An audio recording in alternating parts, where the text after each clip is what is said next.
Welcome to Night Shadows. I'm Stewart Best, where the paranormal is normal, where that which you thought you knew, you didn't, and where the future can be known if you know exactly where to look. Well, good evening, everyone. Thanks for tuning in and listening. We've got Larry on his mountaintop, and he's not feeling all that well.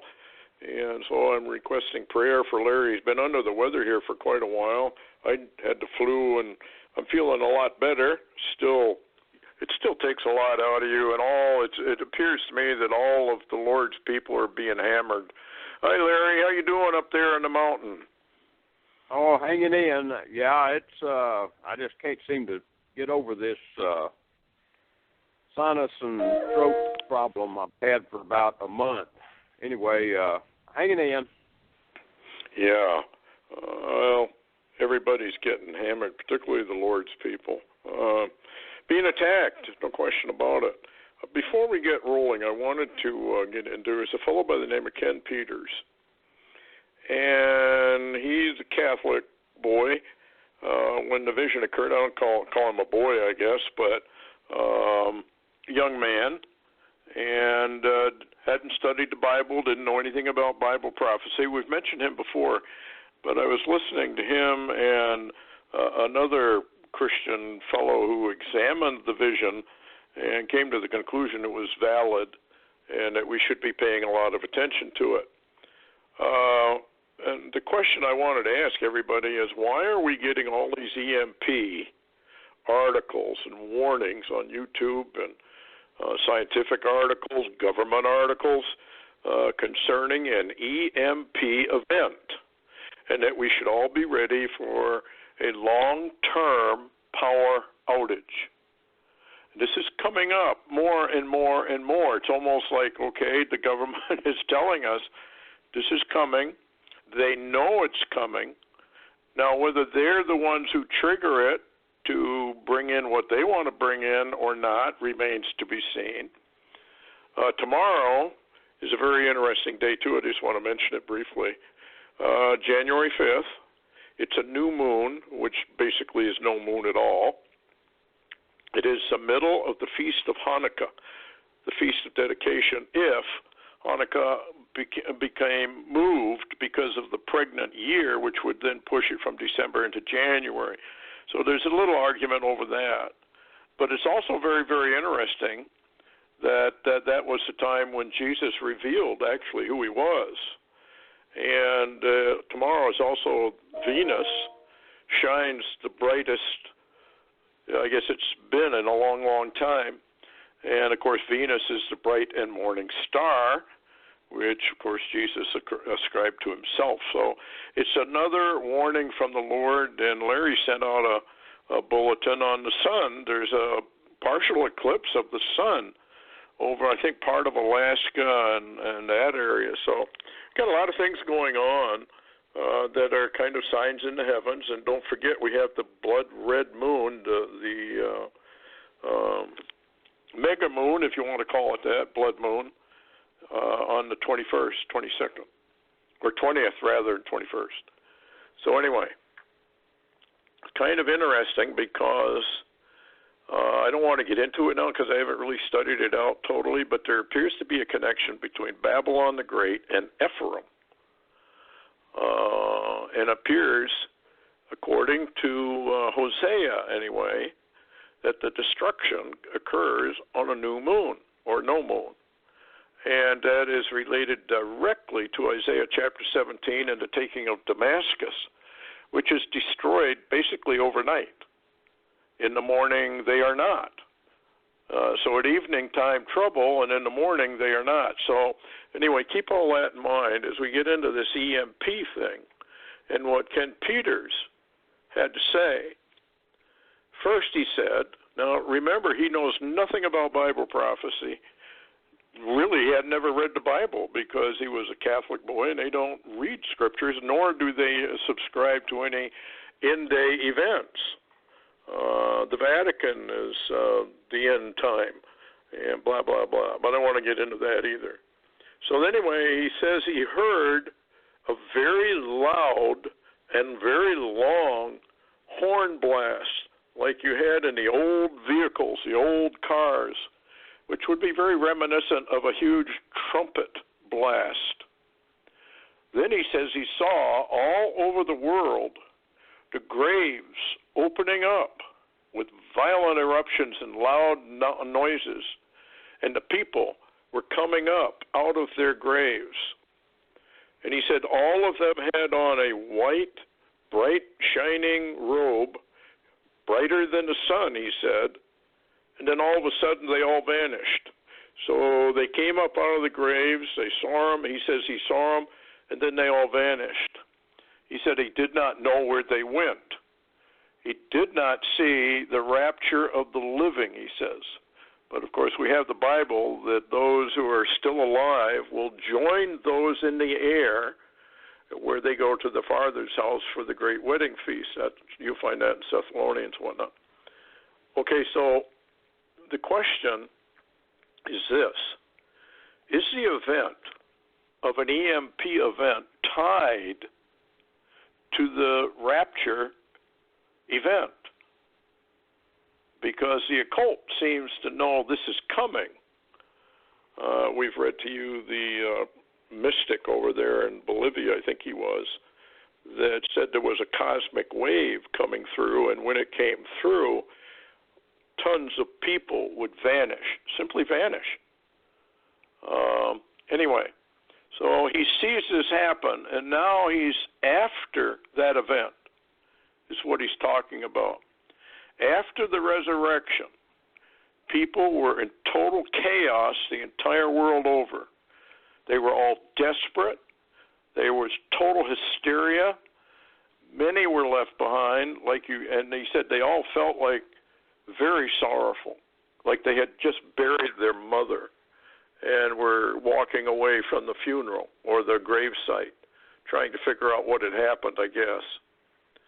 The removal, he says, caused, now this is where it gets interesting.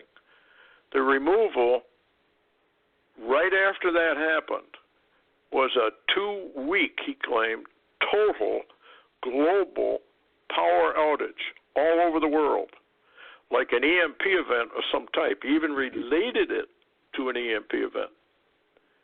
Now, I don't know if you're familiar with Perry Stone, but he's kind of a prophetic scholar, I guess one could call him, suggests that the rapture is what's going to cause a global EMP event, that it's an electromagnetic event, like lightning. And Jesus did say that his return would be as lightning all over the world, east and west, he said. A global, totally unexpected event, sudden destruction, tied directly to the rapture, if you go into Thessalonians and read it. Okay, then after that happens, 2 weeks after that, the TVs come back on. The power evidently is back on. And a world leader comes on the TVs and the radios and everything else. And he declares this is a new age, it's a new world, it's new times, and that he would be the leader of the people of the world. And he claimed everyone accepted him, no one objected, no one resisted.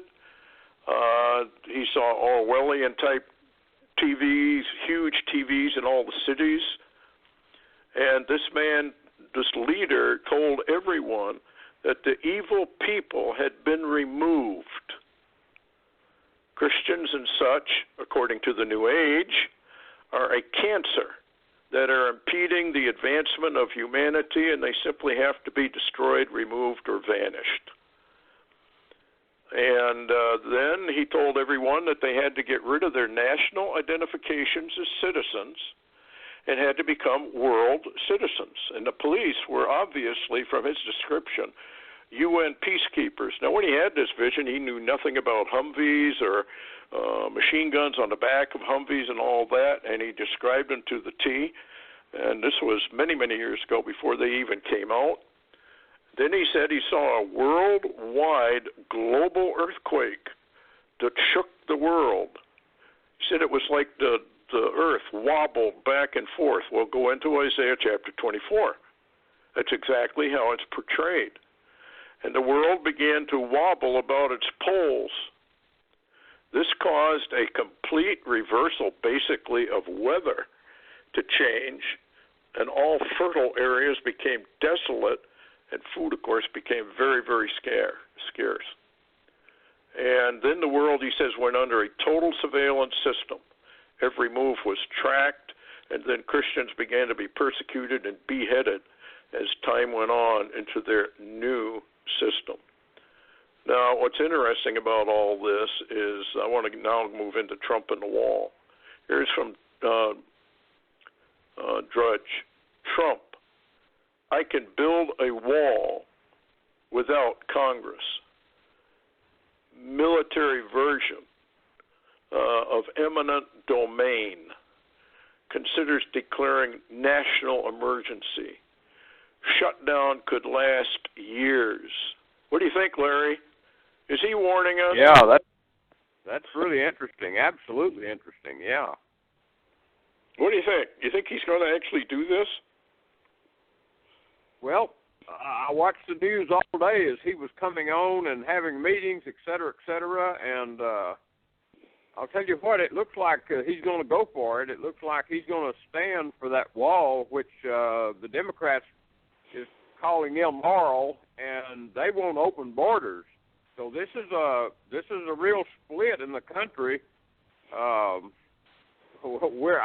far we are from civil war, I don't know, but from what I can see, it's not going to be long because all day today, and you've seen some of the data, the left and the deep state and all have hammered Trump all day long, and they are determined he's not going to be successful. And at the same time, a lot of his people now are saying they're almost fed up with all this stuff of the left, and they're tired of being pushed around. And, well, that's when you begin to see people shoving back, and that's when your war starts. Yeah, this is very, very interesting that he's coming right out into the open in front of the world, essentially, and saying, look, if I have to declare a national emergency to get this up, I'll do it. Now, if you're deep state and you don't want the wall and you don't want this going on, what would you do at that point? And we've had one assassination attempt, I understand, a couple days ago? Yeah, I've heard there's been many, actually, and we're just not aware of it. They're not telling us what's going on, really. But in the background, you're hearing about it. And one of the interesting things was today, I heard somebody say that that it must be just totally crazy that people are beginning to say now in the background that that was actually a hit on Elder Bush, and he was taken out. And there was even some references to the notes that they were given at the funeral might have indicated that. And what's interesting, Stewart, how do you jive with this? You know, I know a lot of people don't like Hal Turner and the information he has, but let me tell you something. I didn't post it, but he came out a week, and I think I told you, a week ahead of Bush's passing, and he actually already wrote down in writing on his news that there was going to be a execution of the older Bush. And then a week later, suddenly, he's gone. Well, they related that to the numbers. There are people on YouTube that are really brilliant mathematicians, I guess, and they look at all these numbers and the dating of Bush being taken out, and it all does add up. This is how the occult signs everything they do. They do it by the numbers. So once you understand how the numbers work, then after the event, you can look back and say, oh, well, of course, that's why they did it on that particular date. But, yeah, I had read that he was removed and on this specific date for a very specific reason. And but I think all of the, another point is that Romney has been attacking Trump viciously. And when he does it in front of a background that has Hinckley in the background. Well, everybody should remember who was it that tried to take out Reagan. Wasn't that Hinckley? Yeah. So is that a veiled warning they're going to make another attempt.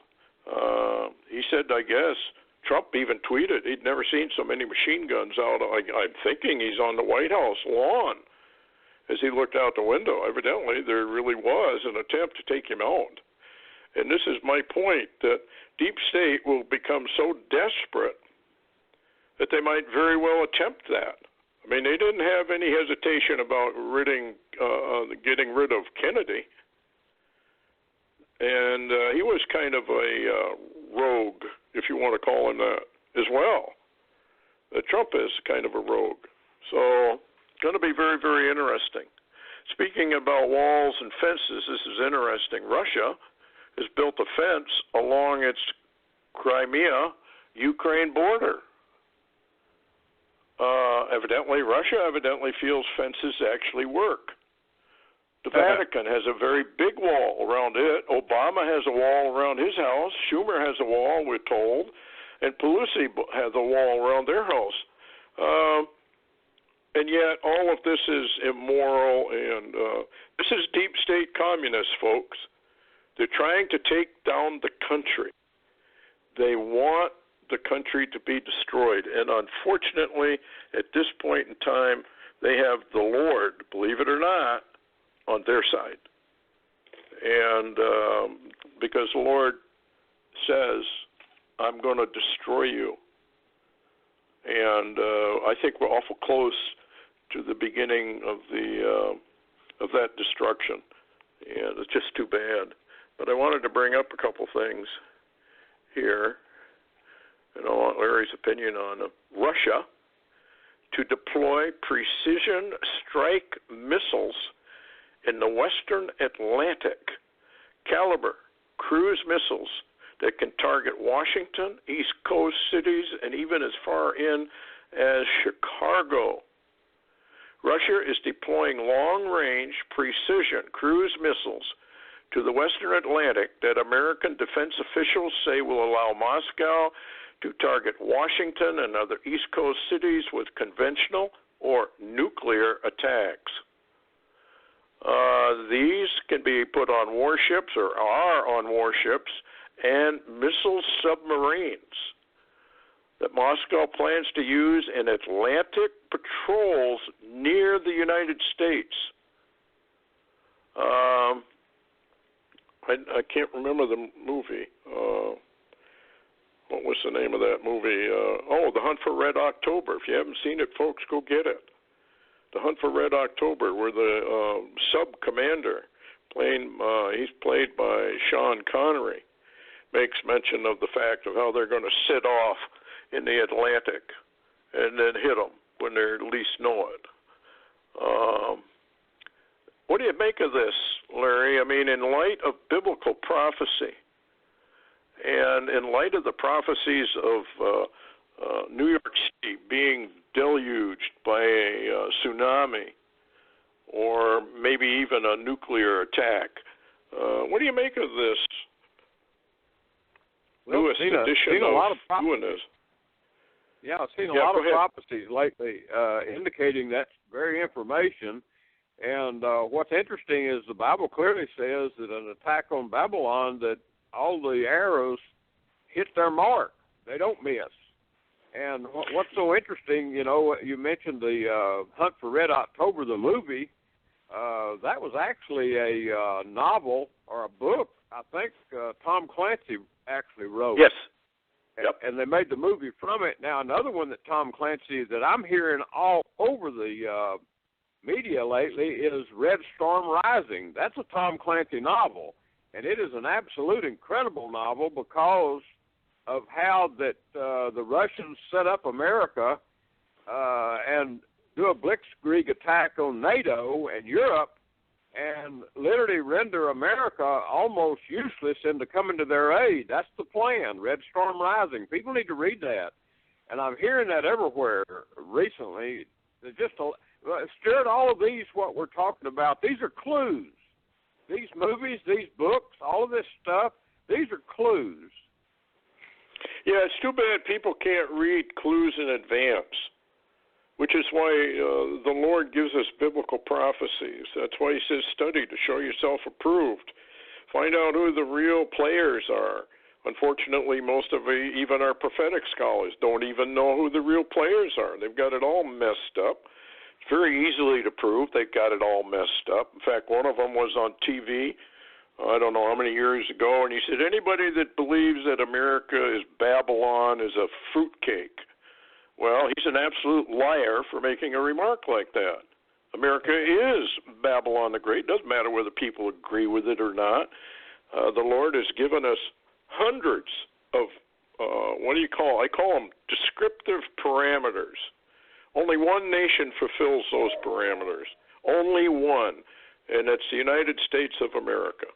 And we are Babylon the Great. And we're being misled by a lot of these prophetic scholars. They're looking at the EU. Oh, it's the EU. They're going to rise up. They're going to do this. They're going to do that.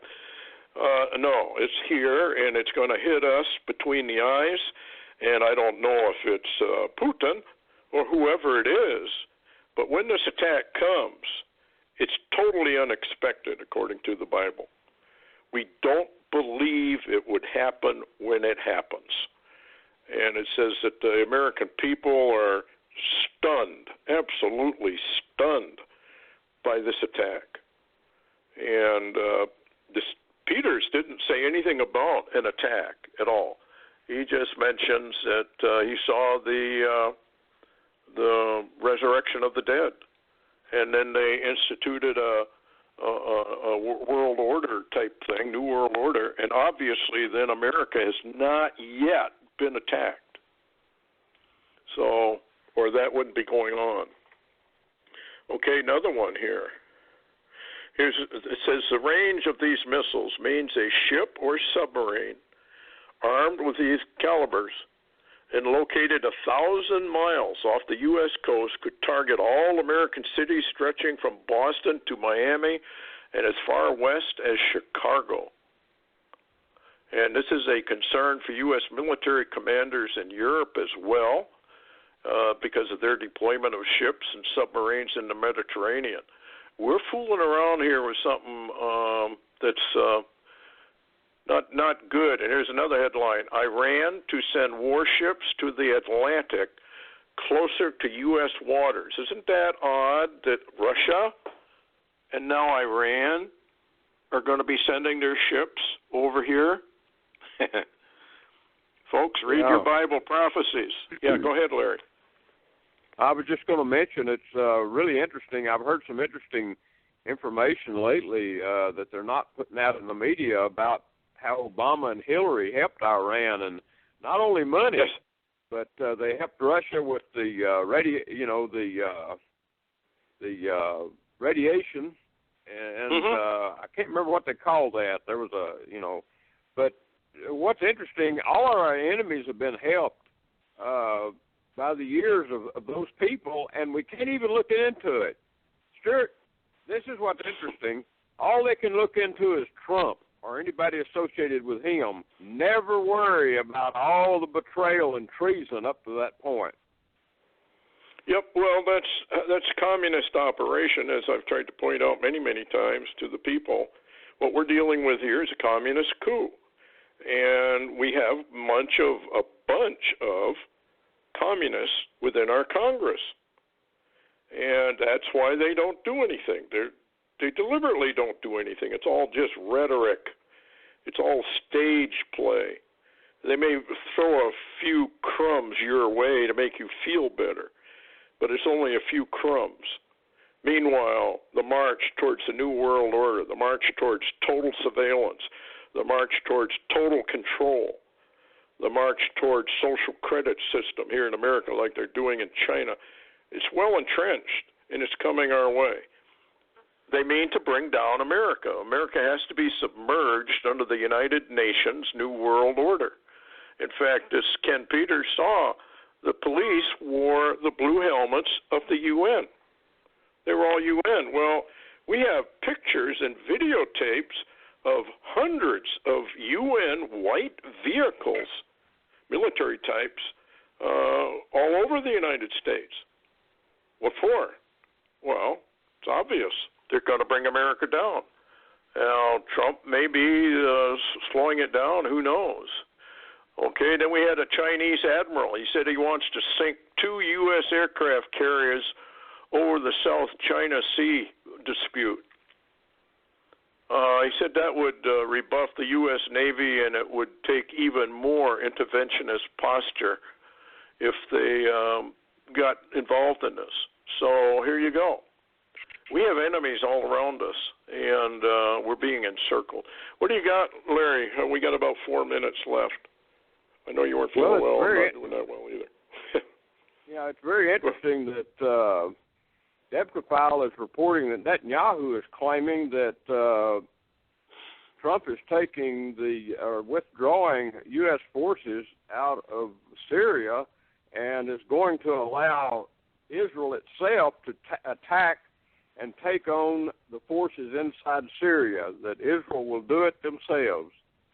And, I'd shared with you one time before how that there was a plan between Salman and Trump and Netanyahu, and yes. What appears to be building is the Arab army and the Israelis take on Iran. I don't know. I mean, I can't, I'm just telling you, the clues seem to indicate that that's structurally being put together. So this is really a crazy scenario we're watching. Yeah, all it's going to take is something that either Iran does in Damascus or something of that nature, or Israel gets wind of something very, very deadly to them in Damascus. We've had reports of chemical missiles, et cetera, being armed and then disarmed over there in Damascus. Something happens that the children of Israel, according to Isaiah chapter 17, decide to take out Damascus, and it becomes a ruinous heap. And I believe that's the first domino that falls. And why I mentioned the Babylon-Ephraim connection, and I got to do some more study on it, is because Ephraim is singled out at the same time that Damascus goes down and Israel goes down with it. Israel does not go down totally, but it says Jacob's flesh waxes very, very lean. And Jacob, of course, is Israel. And this is part of the prophecies that Jacob gave to Joseph and Joseph's sons, Ephraim and Manasseh. And we're getting into some areas that are kind of touchy, so I want to do some more work on it. But it's very, very interesting that Ephraim is specifically mentioned. And when you go into Isaiah 18, it sounds very much like Babylon the Great, and that we are taken out right after Isaiah chapter 17. And what's interesting is that it says it happens on a new moon, most likely, when it's dark and nobody can see anything. Anyway, what else you got, Larry? We've got about a minute left. Well, I find it really interesting, and you might want to comment on the fact that suddenly now the deep state and the left, the Democrats, et cetera, and some rhinos have decided it's time to take Trump down, and it appears that their battles are going to be between January, February, and March. And if I'm not wrong, isn't that 3 months of a blood red moon in a row? Yeah, I've heard that, and I think it is accurate. I haven't vetted it, but I know January 21st is a super blood red moon. It's a wolf moon, they call it. Interesting word. And then on February 19th, there's one, and then again in March. And very, very rare. And, there's something going on, folks, big time behind the scenes. Just remember what the Bible says about sudden destruction. It means it comes out of nowhere. It's totally unexpected. It's like any other day. You're going to work, or you're coming home, or you're at work, or you're in bed, and boom, there it is. And we are approaching a point where the Lord cannot keep going on with America without big-time judgment. Anyway, thanks a lot for listening, and if something comes up, we'll certainly do something either tomorrow night or Sunday night. And anyway, thanks again, Larry, for coming on, and we'll see everybody later on. Good night.